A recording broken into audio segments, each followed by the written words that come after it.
नमस्कार दोस्तों, स्वागत है आपका स्टडी फॉर सिविल सर्विसेज में। वीडियो को पूरा देखिए। कोई भी आपका फीडबैक है, कोई सजेशन है, तुरंत वीडियो में कमेंट करके जरूर बताइए। अच्छा लगे तो वीडियो लाइक जरूर कर लीजिए और ऐसे वीडियो लगातार फ्री में पाने के लिए चैनल को तुरंत सब्सक्राइब कर लीजिए और बेल आइकन को जरूर टैप कर लीजिए ताकि आगे भी सारे वीडियो आपको मिलते रहे। यूट्यूब में फॉलो करते हैं तो प्लीज ये वाला फ्री टेलीग्राम चैनल जरूर ज्वाइन कर लीजिएगा। सारे नोटिफिकेशन, सारे अपडेट यहीं पे आते हैं, ध्यान रखिएगा। स्टडी फॉर सिविल सर्विसेज का कोई भी पेड ग्रुप अगर आपको ज्वाइन करना है तो सिर्फ 856480560660897523864455 यही नंबर है हमारे, सिर्फ जहां पे कॉल या व्हाट्सएप कर सकते हैं। इंस्टाग्राम पे हमारा पेज जरूर फॉलो कर लीजिएगा, study4civil.services है। ट्विटर पे हमको जरूर फॉलो कर लीजिएगा, @study4civils है। सारे क्वेश्चन अटेम्प्ट करिए और स्कोर अपना तुरंत कमेंट करके बताइए। नमस्कार दोस्तों, आप सभी का स्वागत है स्टडी फॉर एग्जाम में। दोस्तों, इस वीडियो हम लोग यूपी SSC लेखपाल के गणित के सिलेबस में दिया गया वृत्त की परिधि और उसके क्षेत्रफल को देखेंगे और उससे संबंधित कुछ प्रश्नों की प्रैक्टिस भी करेंगे। वीडियो शुरू करने से पहले मैं आपको बताना चाहता हूँ, हमारे कई पेड ग्रुप चलते हैं। अगर आप इन पेड ग्रुप को लेना चाहते हैं तो दिए गए नंबर पर कॉल कर जानकारी प्राप्त कर सकते हैं। तो आइए दोस्तों, वीडियो शुरू करते हैं। सबसे पहले हम लोग वृत्त से संबंधित कुछ प्रमुख जो परिभाषाएं हैं उनको हम लोग देख लेते हैं। किसी एक निश्चित बिंदु से समान दूरी पर स्थित बिंदुओं का बिंदुपथ वृत्त कहलाता है। तो जैसा कि आप लोग देख पा रहे होंगे, यह एक वृत्त प्रदर्शित किया गया है। यह निश्चित बिंदु वृत्त का केंद्र कहलाता है। तो वृत्त का केंद्र आपका ये है, इसे हम लोग ओ से अक्सर डिनोट करते हैं। केंद्र और वृत्त की परिधि के किसी भी बिंदु के बीच की दूरी वृत्त की त्रिज्या कहलाती है। तो यह आपकी त्रिज्या है, इसे हम लोग OA से डिनोट करते हैं। OA जो है वह वृत्त की त्रिज्या है। जीवा एक रेखाखंड जो वृत्त पर स्थित किन्हीं दो बिंदुओं को मिलाने से बनता है। तो यह आपकी जीवा है, जिसे हम लोग BC से डिनोट करते हैं। और जीवा जो होती है यह वृत्त को दो भागों में विभाजित करती है, एक लघु वृत्तखंड और जो बड़ा भाग होता है उसे दीर्घ वृत्तखंड कहा जाता है। परिधि वृत्त के चारों ओर की वक्र लंबाई जो होती है वह परिधि होती है। तो यह आपकी परिधि है, जो वक्र लंबाई है यह इसकी परिधि है। व्यास वृत्त के किन्हीं दो बिंदुओं के बीच की अधिकतम दूरी जो होती है वह व्यास कहलाती है। यह आपका PD जो है यह व्यास है। यह वृत्त के किन्हीं दो बिंदुओं के बीच की अधिकतम दूरी है और इसे व्यास कहा जाता है।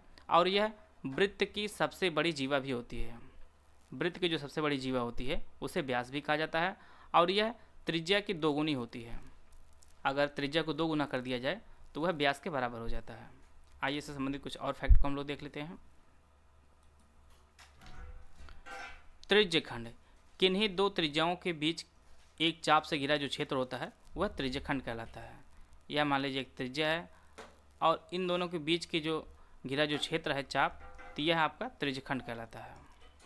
किन्हीं दो त्रिज्याओं के बीच एक चाप से जो घिरा क्षेत्र होता है यह त्रिज्यखंड होता है। जीवा पर केंद्र से डाला गया लंब उस जीवा को समद्विभाजित करता है। यह मान लीजिए आपकी जीवा BC है और यह केंद्र से डाला गया लंब यह जीवा को दो भागों में विभाजित करते हैं। अगर BC बराबर आपका 10 सेंटीमीटर है और यह मान लीजिए P है तो P भी 5 हो जाएगा और PC भी 5 हो जाएगा और यह आपका 90 डिग्री हो जाएगा। यहाँ पे कुछ प्रमुख सूत्र दिया गया है, जैसे वृत्त की परिधि बराबर 2πr बराबर πd होता है। D यहाँ पे व्यास को डिनोट किया गया है और R से त्रिज्या को डिनोट किया गया है। इसी प्रकार से वृत्त का जो क्षेत्रफल होता है वह πr² होता है। आइए वृत्त से संबंधित कुछ प्रश्नों की हम लोग प्रैक्टिस करते हैं। एक वृत्त की जीवा 10 सेंटीमीटर है और इस वृत्त की एक जीवा की लंबाई 12 सेंटीमीटर है। आपको बताना है कि जीवा के केंद्र से दूरी कितनी है। यह कुछ इस प्रकार से वृत्त है, मान लीजिए इसका केंद्र O है, यह आपका जीवा AB है। यहाँ पे इस पर लंबा डाला गया है। अगर जीवा की लंबाई 12 सेंटीमीटर है, यह आपका P है, तो AB बराबर 12 सेंटीमीटर हो जाएगा, लेकिन AP बराबर आपका 6 सेंटीमीटर। जैसा कि आप लोग जानते हैं कि जीवा पर डाला गया लंब जीवा को समद्विभाजित करता है, अर्थात PB बराबर 6 और AP बराबर 6 हो जाएगा।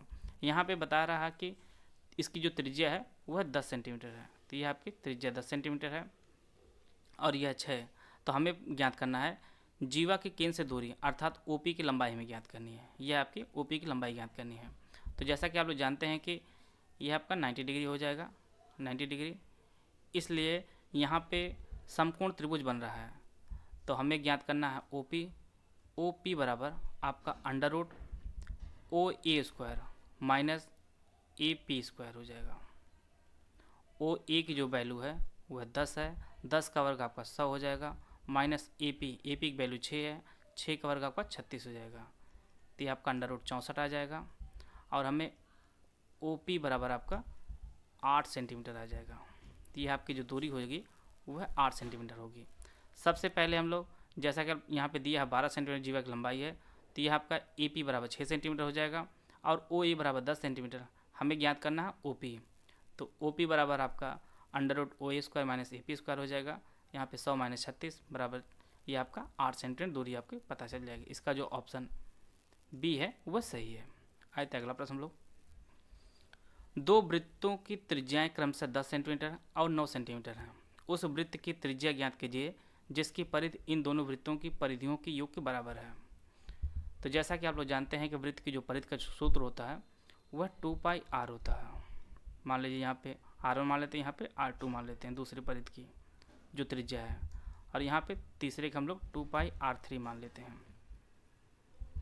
तो पहले वृत्त की जो त्रिज्या है वह 10 सेंटीमीटर है, अर्थात 10 दूनी 20, यह आपके 20 पाई हो जाएगा।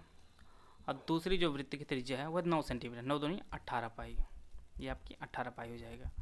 यहाँ पे 2 पाई आर है ही, यहाँ पे 3 हो जाएगा, तो यह आपका 38 पाई हो जाएगा। योग कर देंगे और आपका 2 पाई R3 हो जाएगा। यहाँ से पाई पाई कैंसिल कर देंगे, 2 से आपका 19 बार हो जाएगा और R3 जो वैल्यू आ जाएगी वह आपकी 19 सेंटीमीटर आ जाएगी। जो तीसरी जो त्रिज्या होगी वह आपका 19 सेंटीमीटर होगी। या जो दूसरा ऑप्शन है वह सही है। हम लोग दोनों को जोड़ देंगे, या 2 पाई R1 2 पाई R2 को, तो यह आपका 38 पाई आ जाएगा और यहाँ पे 2 पाई R3 है तो पाई पाई कैंसिल हो जाएगा और 2 से 19 बार में कैंसिल हो जाएगा।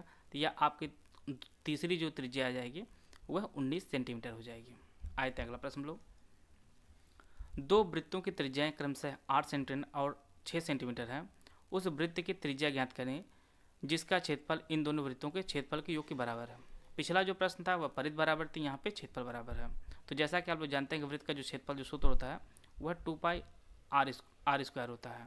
तो यहाँ पे हम लोग पहले के R1 मान लेते हैं, दूसरे को R2 मान लेते हैं, पाई आर स्क्वायर, और तीसरे को हम लोग R3 मान लेते हैं। तो यहाँ पे पहले के R की वैल्यू आपकी 8 है, तो 8 का वर्ग हम लोग करेंगे तो 64 पाई हो जाएगा। 64 पाई प्लस दूसरे की जो वैल्यू है वह 6 है, तो 6 के 36, ये आपके 36 पाई हो जाएगा, बराबर पाई R3 का स्क्वायर। ये आपका 36 64 आपका 100 पाई हो जाएगा। हम लोग पाई को उसी प्रकार से रखेंगे क्योंकि ये पाई पाई लास्ट में आपका कैंसिल हो जाएगा, तो यह पाई से पाई कैंसिल हो जाएगा। R3 बराबर हो जाएगा अंडर रूट 100, तो हम लोग इधर रखें R3 बराबर हो अंडर रूट 100 जो 10 का वर्ग है। तो इसका जो सही आंसर है वह 10 सेंटीमीटर हो जाएगा। इसका जो पहला ऑप्शन है वह सही है। सबसे पहले हम लोग इसके क्षेत्रफल सूत्र लिखेंगे और वहाँ पे R1 R2 की वैल्यू रख देंगे। तो यहाँ पे 64 पाई 36 पाई हो जाएगा, यह 100 पाई बराबर हो जाएगा। हम लोग पाई पाई कैंसिल कर देंगे, तो R3 जो वैल्यू हो जाएगी वो आपके 10 सेंटीमीटर आ जाएगी। आते हैं अगला प्रश्न हम लोग। एक वृत्ताकार मैदान की परिधि 616 मीटर है, इसका क्षेत्रफल कितना होगा आपको बताना है। सबसे पहले परिधि का सूत्र हम लिखेंगे, यहाँ से हम लोग R की वैल्यू ज्ञात करेंगे क्योंकि क्षेत्रफल जो सूत्र होता है वह पाई आर स्क्वायर होता है। तो हमें जब तक R नहीं पता चलेगा तब तक हम लोग क्षेत्रफल नहीं निकाल पाएंगे। तो यहाँ पे परिधि 2 पाई आर बराबर 616 मीटर है, तो पाई की वैल्यू हम लोग 22/7 रखेंगे, R बराबर 616। तो यहाँ पे 11 से कैंसिल, 11 दूनी 22 और 11 25 55, 11 छक्का 66, फिर हम लोग 4 से कैंसिल कर देंगे इसे, ये 14 चौको 56 हो जाएगा। R बराबर हो जाएगा 14 सत्ते 98। तो हमें जो त्रिज्या पता चली है वह 98 मीटर पता चली है। हमें क्या ज्ञात करना है, क्षेत्रफल ज्ञात करना है। क्षेत्रफल जो सूत्र होता है वह पाई आर स्क्वायर होता है, तो हम लोग पाई की वैल्यू जो रखेंगे वह 22/7 रखेंगे, गुणे R 98 गुणे 98। तो यह हम लोग 7 से कैंसिल करेंगे, तो ये आपका 14 से कैंसिल हो जाएगा और बराबर आपका 308 गुणे 98 हो जाएगा। टोटल आपका 30,184 आ जाएगा। आप लोग गुणा कर लीजिएगा, तो इसका जो ऑप्शन डी है वह सही हो जाएगा। तो हम लोग सबसे पहले R ज्ञात करेंगे 2 पाई आर से। R की जो वैल्यू हमें पता चलेगी वह 98 आ जाएगी, और इसके बाद हम लोग इसको क्षेत्रफल जो सूत्र है पाई आर स्क्वायर रखेंगे, यहाँ पे मान रखेंगे 98, अंत में आपका गुणा करने के बाद 30,184 वर्ग मीटर आपका उत्तर आ जाएगा। तो इसका जो ऑप्शन डी है वह सही है। आइए अगला प्रश्न हम लोग, एक वृत्त का व्यास 14 सेंटीमीटर है तो आपको इसका क्षेत्रफल पता करना है। तो जैसा कि आप लोग जानते हैं वृत्त जो है वह त्रिज्या का दूना होता है, तो आर बराबर आपका 7 सेंटीमीटर हो जाएगा। क्षेत्रफल के लिए हम लोग पाई आर स्क्वायर का सूत्र रखेंगे, तो पाई की वैल्यू हम लोग 22 रखते हैं, 22/7, आर की वैल्यू 7 है, गुणे 7, तो यह 7 से कैंसिल हो जाएगा, 7 दूनी 14, 7 दूनी 14, 1 15, 154 वर्ग सेंटीमीटर हो जाएगा। तो इसका जो आंसर है वह ऑप्शन बी इसका सही आंसर है। पाई आर स्क्वायर इसकी वैल्यू रखेंगे हम लोग, आर की वैल्यू हमें 7 पता है, तो 7 गुणे 7 हो जाएगा, 7 1 कैंसिल हो जाएगा, 7 दूनी 14, 7 दूनी 14, 1 15, तो 154 वर्ग सेंटीमीटर इसका क्षेत्रफल हो जाएगा, जिसका व्यास 14 सेंटीमीटर है। आए अगला प्रश्न हम लोग, दो वृत्तों के परिधियों का अनुपात 3:1 है, तो आपको बताना है इसके क्षेत्रफल का क्या अनुपात होगा।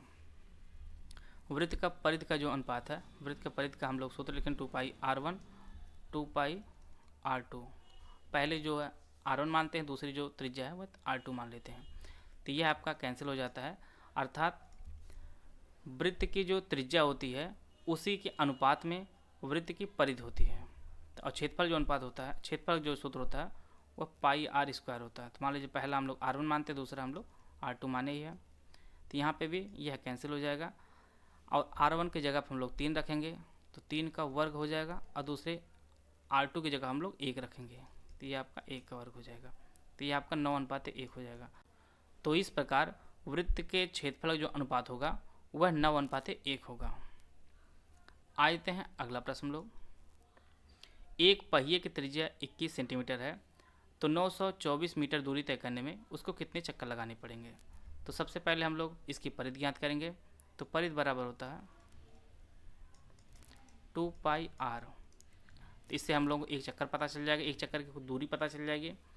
आर हमें 21 सेंटीमीटर दिया है, तो 2 गुणे 22/7 गुणे 21, तो ये 7 3 21 हो जाएगा, 22 दूनी 44, 44 दिए 132 सेंटीमीटर है, हमें दूरी मीटर में तय करनी है, तो एक चक्कर लगाने में 132 सेंटीमीटर दूरी तय करेंगे, तो 924 मीटर दूरी तय करने में, तो ये आपका 924 गुणे 100, हम लोग 100 से गुणा कर देंगे, सेंटीमीटर में बदल जाएगा, और एक चक्कर दूरी तय करने में 132 सेंटीमीटर दूरी तय होती है, तो टोटल हम लोग इसे कैंसिल करेंगे, तो यह आपका 7 बार में पूरा कैंसिल हो जाएगा, तो ये 700 चक्कर पूरे लगाने पड़ेंगे।